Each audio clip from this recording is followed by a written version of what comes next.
Welcome back to the channel, everybody. The big news this Friday is the fact that RFK has just suspended his presidential run and has backed President Donald Trump. We're going to see what the reaction is from PBD and also Bret Weinstein, see what they've got to say. Everybody's making videos, everybody's giving their reactions, so I'm going to do the same. I have not watched this video yet, so this is going to be fresh off the cuff and unedited. Let's check it out. The mainstream media and how corrupt it is, and they're playing this on pretty much everywhere. And then also, wait. Yeah. And then they turn down the audio. You can't hear what he's saying. He's calling out the corruption in media. And, you know, he's deciding to endorse Trump and talk about the stuff Trump's got going on the last 2 weeks. Which clip is this you got here, Rob? This is where Bobby Kennedy is criticizing both the DNC and the media for covering up the DNC's corruption. And then CNN cuts away from it. Go ahead and play the clip. No, what? I did not know that. I didn't watch that they cut away from it. Capacity to go toe-to-toe with any opponent in the battle over ideas. They would be astonished to learn of a Democratic Party presidential nominee who, like Vice President Harris, has not appeared in a single interview or an unscripted encounter with voters for 35 We've been days. listening to independent candidate Robert F. Kennedy Jr. from Phoenix outlining what led him to his quixotic quest. We were listening to RFK until he started saying something bad about the candidate we want to back. For the White House to now dropping out. The moment he's about to criticize relinquishing the title of Kamala, they do this. What a shield. And, but first of all, what do you think about his message and what he just talked about? In this particular clip? Just all of it, everything, because it was 45 minutes to an hour. It wasn't like it was a 5-minute announcement. It was a very long, it was classic long announcement. Robert F. Kennedy Jr.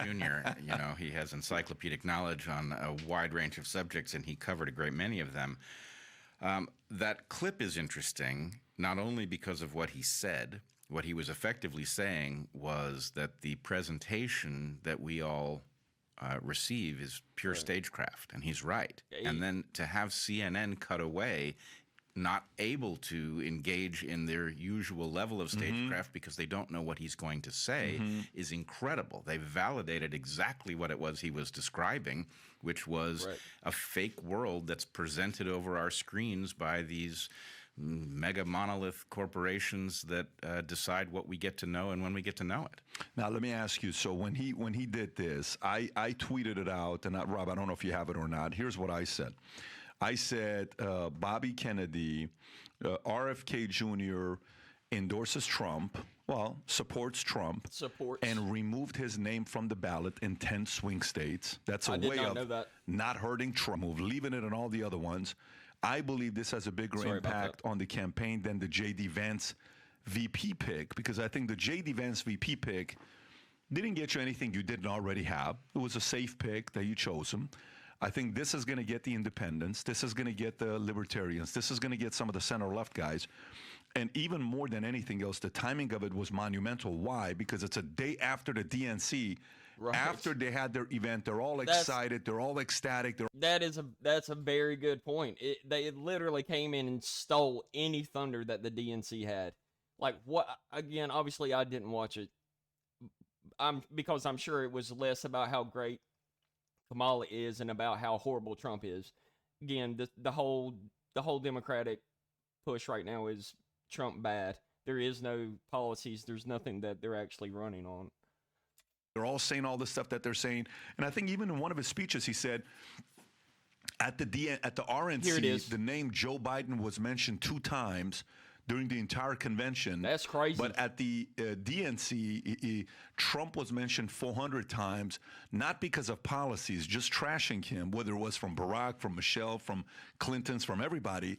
He says it's no longer about policies. It's just about bashing, and this is not what the old DNC was about. So how big... I will say this, one of the only policies that if you were to ask me what they're running on, I would say it's going to be the pro-choice /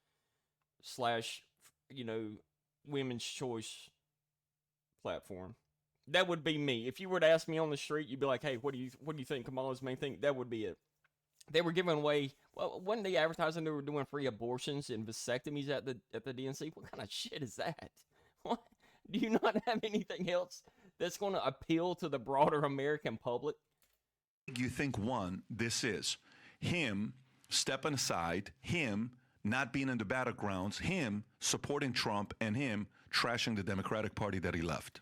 All right, hot take. I think it's less about supporting Trump and more about being so pissed off at the DNC and the Democratic Party as a whole. I'll be one. That's the vibe that I get from RFK. Is he just got shit on so much by the party that he's been a part of his entire life and his entire family has, that he was like, okay, you're going to do that to me? Look what I'm going to do.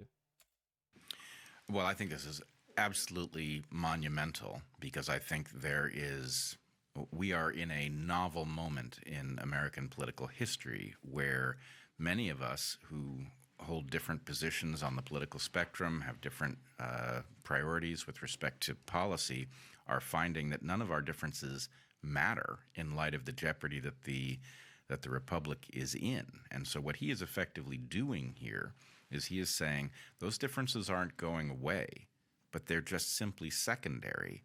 And he is both structurally, by withdrawing from certain ballots and not others, right. He is emboldening a movement that is more widely recognizing that those differences have to be put aside until the main job is done, and he's leaving himself an important voice in that discussion.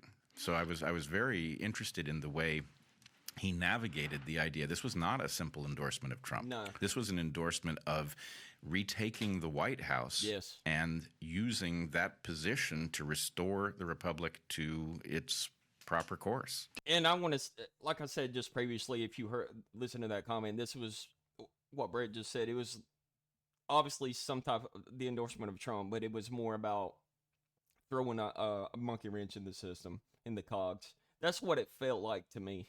And I think he's had enough. Do you have another clip here, Rob, that you're preparing? Which one is this? This is actually the clip you were just mentioning where he mentions Biden being used throughout the convention. Trump's name. I saw this part. I saw this. Yeah, this is ridiculous. Instead of showing us her substance and character, the DNC and its media organs engineered a surge of popularity for Vice President Harris based upon, well, nothing. Based no on policies, nothing. No interviews. Boy, he's burning them. No debates. Only smoke and mirrors and balloons in a highly produced Chicago circus. There in Chicago, a string of Democratic speakers mentioned Donald Trump 147 times just on the first day. Oh, who needs a policy when you have Trump to hate? In contrast, at the RNC convention, President Biden was mentioned only twice in 4 days. That's crazy. I do interviews every day. Instead of showing us her...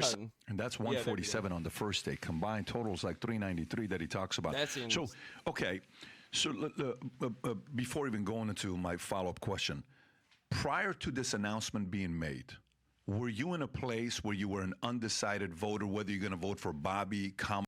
All right, I'll cut it off right there. I just want to give you guys a quick reaction and show that part. That was one of the most important parts that I found when I listened to RFK talk. Was it basically solidified what everybody else knows. This campaign is not about anything policy related on the Democratic side.